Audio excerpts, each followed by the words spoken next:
Hey, you guys, good morning, good morning, good morning. How are you? I'm going to actually start my Instagram as well. For some reason, my regular camera wouldn't work this morning. Hey, so here's what's crazy. Let me start this. Good morning. I love that you guys are all coming on this morning. So I'm back from Barbados, which is great. I'm super happy to be here. There, we just started my Instagram. So I'm back from Barbados, and I'm back in San Diego, which is great.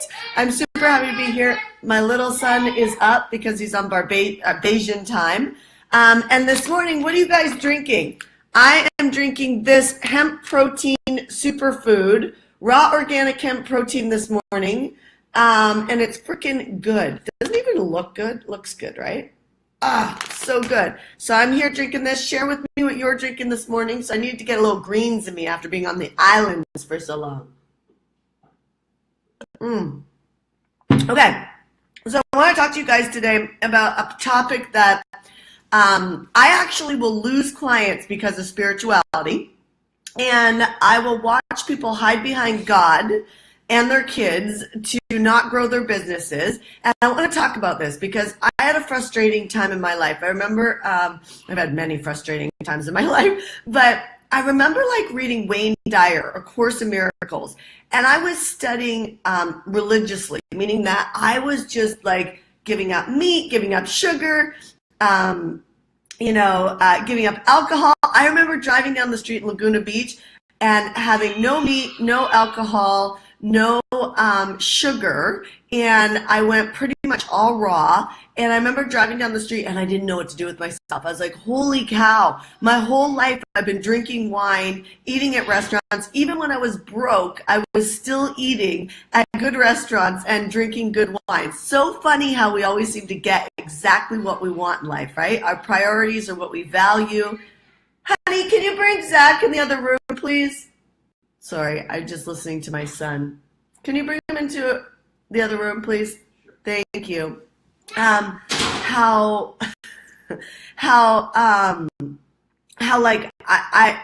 backtrack for a second. So sorry that I got off track there.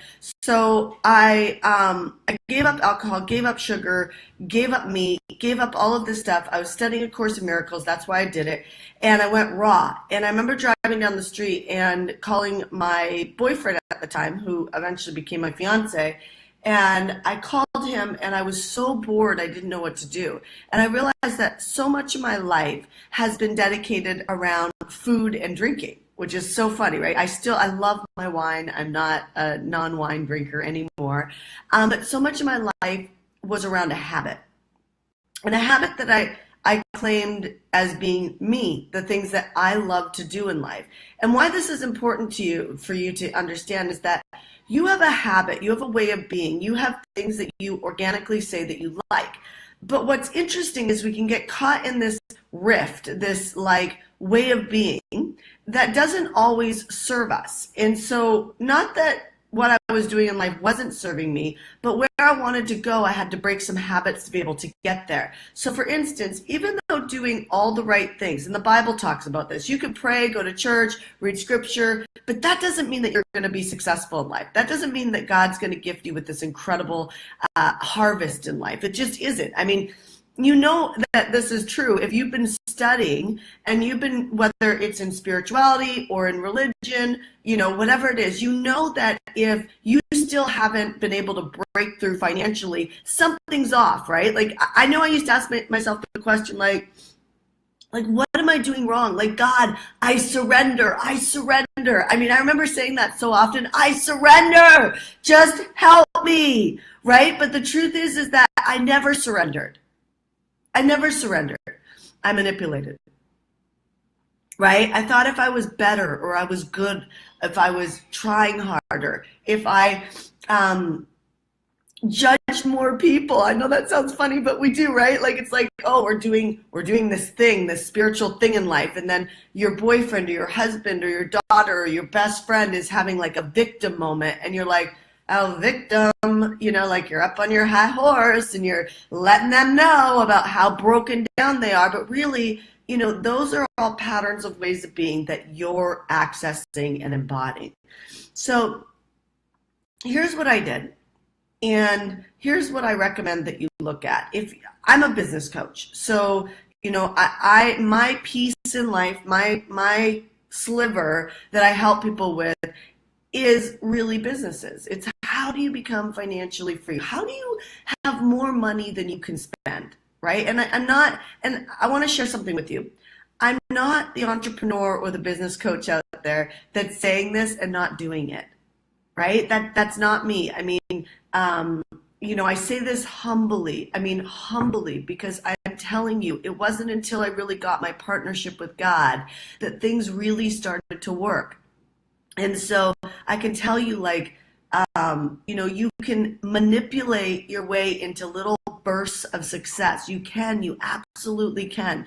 In fact, many people can manipulate so well they can get themselves to the top, but then they're miserable. They're on drugs or they're drinking too much, which was a way that I was going, or that they have breakdowns in their relationships where they're in a relationship they don't want to be in. They're genuinely unhappy. That's a manipulation to the top. Right? Like getting to the top where you have more money than you can spend, that you love giving it away, that you love helping people, that you're never having a conversation like, oh my God, somebody else needs my help. Oh my God, my business is exhausting me. Oh, I need to work my whole business around the vacation that I'm going to take.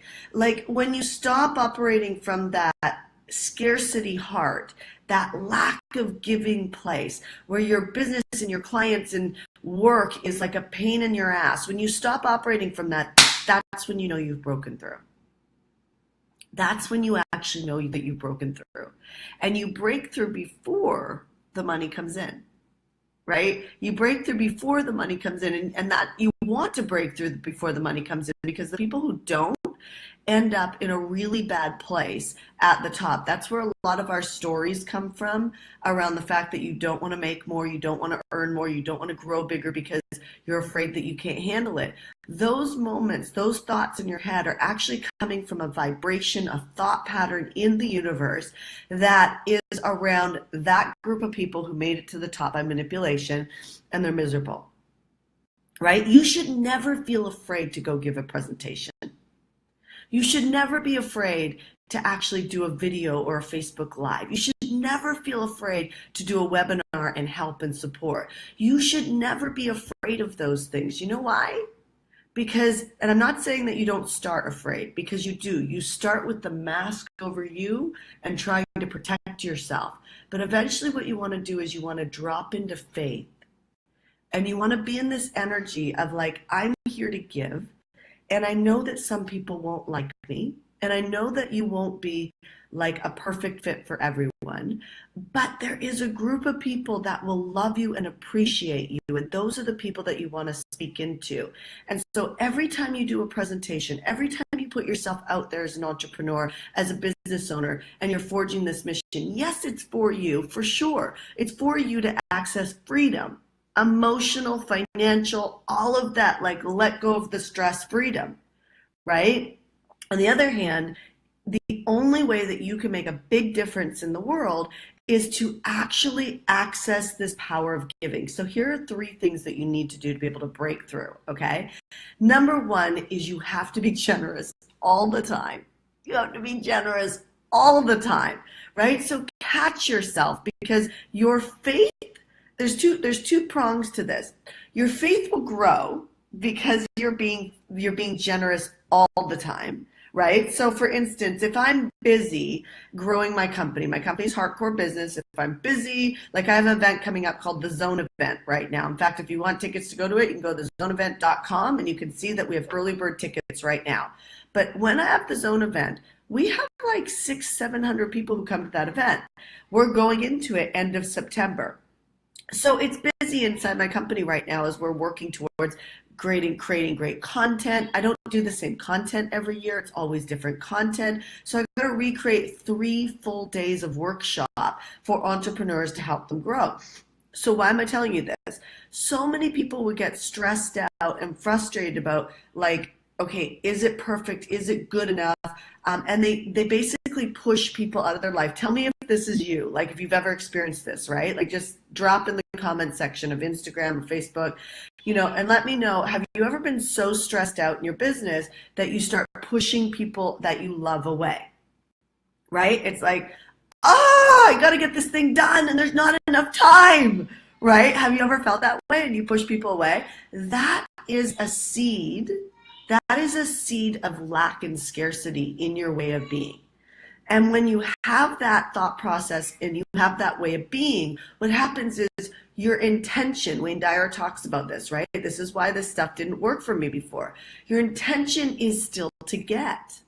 It's not actually to give. It's still to get.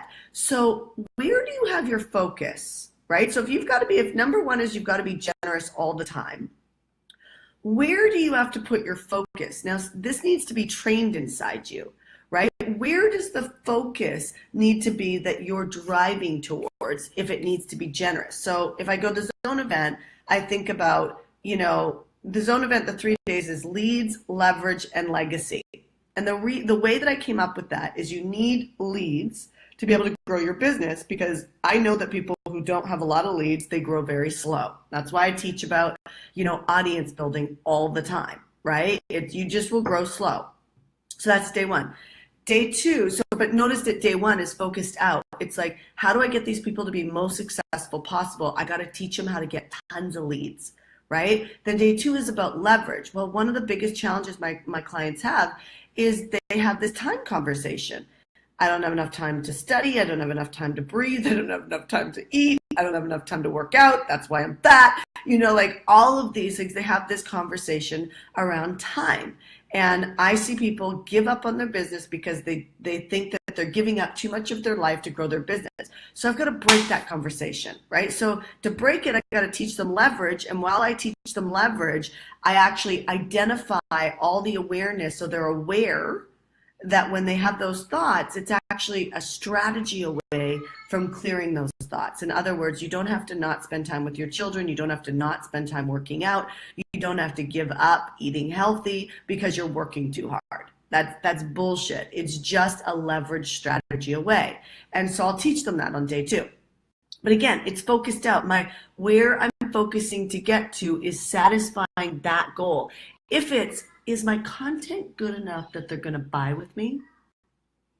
Is my content like, okay, how do I manipulate the content so that I only give them a little bit so that they need me to buy? When you operate like that, and I have peers who talk about that all the time, like I give everything.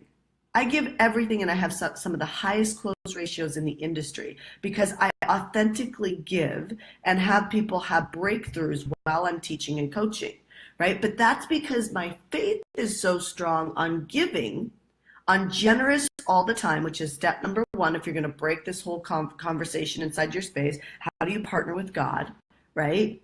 You got to be generous all the time. Right? The third day I have it about your legacy. Well, you might not know what legacy means, but legacy means that when you are called and compelled to do your business, then you don't get burnt out. You actually don't get burnt out, right? You feel compelled that you want to work and not want to work at the expense of your life because you've got leverage figured out and you've got your strategies figured out so that you have a life, right? In day two. But the third is like, how do you create that compelling business that pulls you forward? That, passion is not something you feel until you get good at it. And so I stopped lying in the industry years ago and started just giving the truth, right? So I ask you, if you have to be generous all the time to break this element of financial freedom, to be able to partner with God in your spirituality and truly have off the charts more money than you could ever spend, right? And meaning that it just keeps coming in, right? It just keeps coming in. It's like you've got the Midas touch. Everywhere you go, things just blow up. They work, right? That doesn't mean they don't work from time to time, but you have this faith of generosity that it just blows up all the time. That means that I have this mantra inside my head that says, everything I do, I always make money, right? I just have that. But that is an element of faith because I remember when I was struggling with this, I never made money. In fact, I manipulated this whole conversation. If I have high vibrational thoughts, I'm going to make more money. If I meditate on a daily basis, but you know what happens is you feel good and you have these mini breakthroughs. But if you want an explosion to happen, then you have to stop manipulating. You have to become generous all the time. Step number 2 is you need to track. So nothing grows without measurement. So if you want anything to grow, I remember at one point I wanted to figure out, like, how do I grow my money? I just started tracking my spending, right? But so if you actually just measure and track, you're going to find that your attention is on the thing that you want to grow, and it will grow, right? So step number 2 is that you need to track. So how do you track? I want you today to ask yourself, where are you going? Like, where? Don't even put so much pressure on yourself, like where you have to know where you're going, period. But where are you going today? Right? Where are you going today? At the end of today, what does today look like if it's successful? For me, it's actually finishing a co-creation live stream with Bedros and Craig and possibly Lisa Sasevich and some people like that, just kind of wrapping up that whole project for August. And that would be successful for me, right? That was done. It's something that I really want to complete. Everybody's wanting me to complete out of my peers. And so I need to have a conversation with all of them and just kind of complete it. We've picked the date, but we haven't completed some things. So what does success look like for you?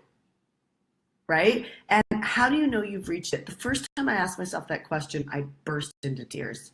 I was working so effing hard and had no idea what success looked like. It's like, I mean, talk about running a Porsche with the throttle full down. Like, I know that many of you guys are doing that, right? You're working like every moment that you can. And then at the end of the day, you're like, I don't even know if I actually got anything done. I was busy, but I still don't have the money in the bank account that I want. What does success look like? Your human spirit needs progress. So what does success look like today? And measure it. And don't be like, it's like amazing and I get to the end of the day and I feel amazing and I got so much work done. No, what specifically? Track it, right? So ask yourself this question. If you were paying $100,000 a year to work for you today in your business, what would you expect you to do? What would you actually expect you to do today? What would be the deliverables that got done today? And make sure that your deliverables are not more than the average person could do, right? Like, what would be the main priority that if you completed it today, that you would feel like your investment in yourself was worthy? Right? Because I think often we take for granted that you're the owner of your company. But if you were paying you $100,000 a year to do your job today, what would you measure as a successful employee? Right? What would be the deliverables? Ask yourself that question, write it down, put it up on the wall, or in my case, the window. Put it up on the wall and make sure that you see that, because I'm going to tell you the day is going to try and get away from you. And when it's trying to get away from you, if you keep looking at that thing that you need to deliver by the end of the day, please don't fire yourself today, right? Don't fire yourself today. Be the person that actually reaches it. The third thing is that I have this pen that says Vision Builders, right? And this is my God pen. And my God pen reminds me every single day that I tithe. And I have a commitment this year to this group to tithe $250,000 to this group alone, and it's to my church, and I do different tithes in different areas, and the reason why I did that is because last year to the church I tithed just under 6 figures to the church. This year I want to grow it much bigger because I want to be in bigger partnership with God. So the Bible says that your heart is where your treasure is. Your heart is where your treasure is. So if you're not spending money on growing your business, right? If you're not spending money on, going to great events, if you're not spending money on, staff for your company, then stop complaining that you're not supported, right? If you're spending money on, lattes when you can't pay for a virtual assistant, stop doing that. right? Like literally your heart is where your treasure's at. And so for me, one of the things that I did before I ever even did it with God is I actually gave to myself first because I needed a lot of self-worth work, right? I didn't know if I could do it. I knew I had a calling. It's crazy to me that we're moving into an 8-figure company here at Hardcore Business. Do you know that there's very few coaching companies that ever reach that, right? And my clients, I always say to them, and I'm really like, I literally am getting crazy over them right now about some of their levels of entitlement because they make so much money compared to the regular coaching community out there, right? And then when I hear somebody bitch and complain about the fact that they're making 6 figures or multiple 6 figures and, you know, they're this or they're that, I'm like, stop it. Like, you prayed for this at one point in your life. So to open up the space of generosity, the first thing I did was I started giving to myself. I started paying myself first. It was something that my uncle taught me. And it was funny that when I started paying myself first into a bank account, a savings account that I couldn't touch, what happened was my confidence started growing. And first it was like $50 a month, right? And then that grew to like $1,000 a month. And then that grew to a couple $1,000s a month. And then what's funny is as I kept paying myself first, my company at Hardcore Business kept growing. So now I pay myself $70,000 a month. That's paying myself first every single month, $70,000 a month. And that goes into my retirement funds. It goes into my savings. It goes into a slush account. But do you know what, you guys? It was just, let me just think here for a second. It was just 4 years ago, 4 or 5 years ago, that I was just paying myself $2,000 a month, right? And so that shows you how quickly that can grow. In the process of that, I have paid God. I have tithed to Joe Olstein. I have tithed to the church. Now, tithing means that you're giving it back to God, like as if it's taxes and you don't own it. It is God's cut. And until you can do that, and especially if it's sacrificial. In fact, the reason why I've given more this year is because I want it to be sacrificial. I want it to be like, I don't have it, right? Like so some of my stretches in my tithes in the different areas are like bigger than what I have. And there's a sacrificial give there. Like I should be spending it on my business, or I should be spending it on my house, or I should be spending it on, you know what I mean? Like something. And so something has to give to be able to give that way. And that's a sacrificial give. And when you give like that, what happens is that, again, this act of faith opens up and you're actually saying, I trust you, I surrender. I trust you, I surrender. And to do that, like, let me just say something. Even if there wasn't a God, even if there wasn't a God, if you can think like that, you will make more money than you could ever dream of. Even if there wasn't a God and you actually gave like that, you would make more money than you could ever spend. Because the act of freedom starts here. It starts in your mind. And when your scarcity, your lack of generosity, your lack of giving, which whether it's to another human being, you can't just give and then be a martyr about it and be like, you know, this person needs me and that person needs me. I have a client right now that I grew to 1.6 million, and she's not growing, and her profit margins are like this, and I won't say her name because everybody knows her. Our profit margins are like this, and she's always reaching out to me about the fact that she's still broke. Not broke in the essence of that what she used to be, but she's still financially freaking out. And it's because she always has a conversation of giving. It's like, I can't give too much. Or when she goes to a mastermind or something, she feels like sometimes she's better because she's in the top percentage of people that are making money. And I love getting my clients to that place. But here's the deal. Unless you follow the 3 steps that I just covered in this Facebook Live, you're going to find that it's really hard to make anything work. And so this is probably one of the most important Facebook Lives that I could give you, or Instagram Lives that I could give you. It's probably, I would say, out of the top 10 things that I could ever teach you around business and life and growing, it's definitely up there as a 10. So don't take what I shared with you lightly. Really look at embodying it and just mastering those 3 steps. Write them up, put them up, and share them. Share them with people. Be generous. Share them with people. And if you want more from me and you want to come to one of our events, we have thezoneevent.com coming up. And that's at the end of September, and I'd love to meet you. Leads, leverage, and legacy. And I'll teach you this over 3 full days, mixed in with a ton of business strategy. So with that being said, I'm here to answer a couple questions for a couple minutes before I get going. If you have a question, go ahead and just post it in the comment section, and I'll come back in and I'll answer some questions here. So Jody, great mantra. Thank you. So someone on Instagram is trying to grow your nonprofit.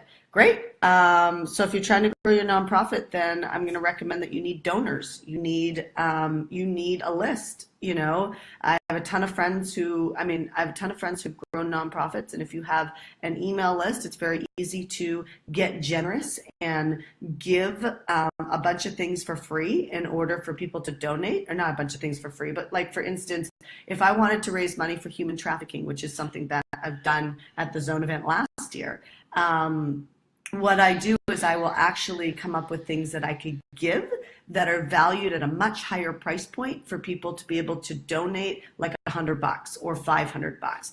And so creating auctionable items that are at a very high value that you offer a very low dollar amount to be able to raise the money for it. So that really helps. So again, generosity. It's a huge gateway drug into financial freedom and success. Busy isn't necessarily productive or successful. That is for sure.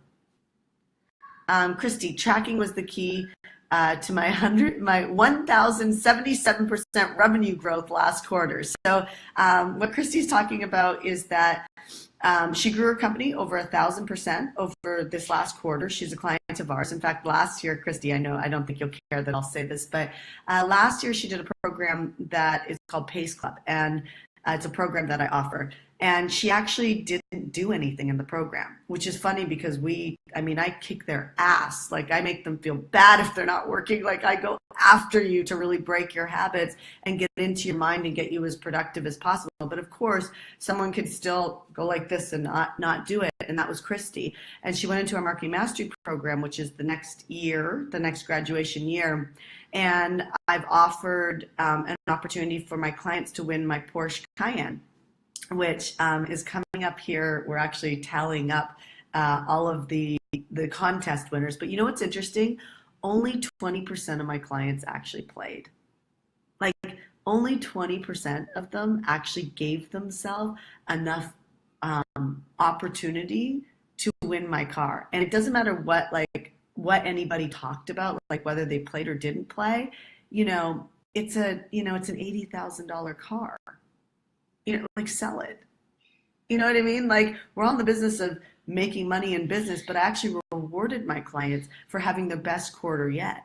And some people still didn't play. And it's like that all the time. And you know what's crazy is behind closed doors and behind the curtains, the coaching companies that are at the level of mine, and there's not many of them, like, not many of the companies get to, I know it sounds like a lot of us get to the top, but if you look, like, many of you are all on the same list of many of us that made it to the top, meaning that there's only a small percentage of us that are in 8 figures, growing past 8 figures. There's a small percentage of us that actually make it.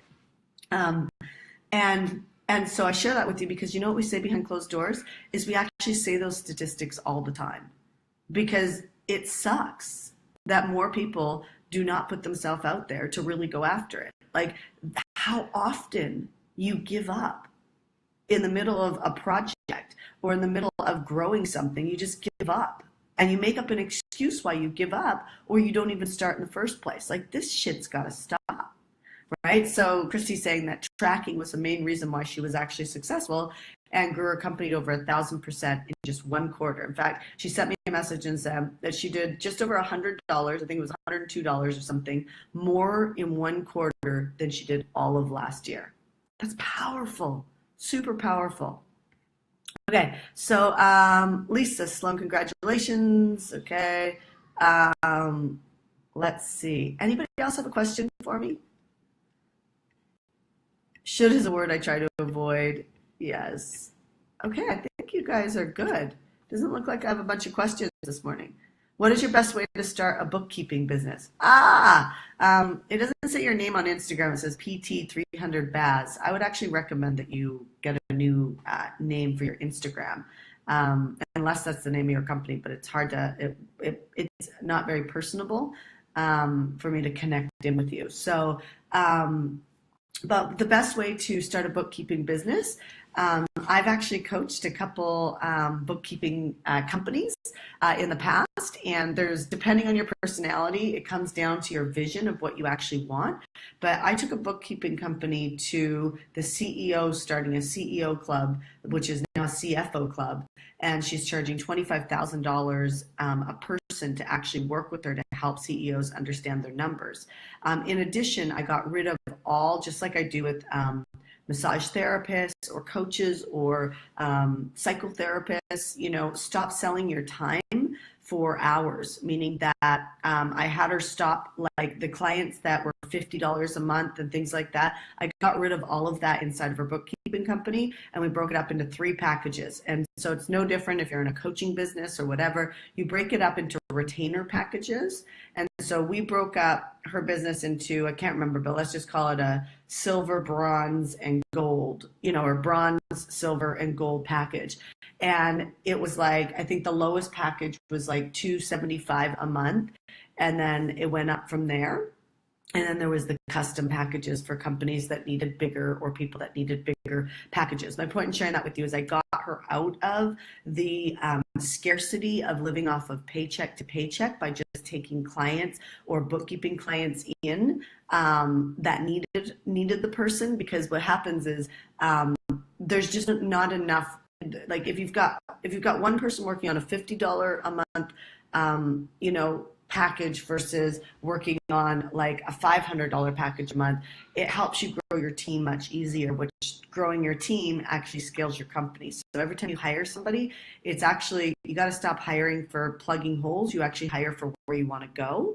And so every time you do a hire, it should feel uncomfortable. But when you do the hire, it's actually to grow the company, and you can't really grow the company on like $50 a month. You can, but you need much more volume on your list, right? So I'm like fastest path to cash. And so I look for like bigger packages for things like that. So I hope that helped you on Instagram there. Okay. So with that being said, all right, you guys, I'm going to close up on that. I hear my son screaming over there. I'm going to keep drinking, and no, I'm not an affiliate of this company, but I'm going to keep drinking my hemp protein. That's what I'm having this morning, and enjoying my time back in San Diego. So love you guys. I'll talk to you soon. Tomorrow I'll be Facebook living and Instagram living from a hotel. I'm going in to coach my marketing mastery group for the next 2 days on leads and sales.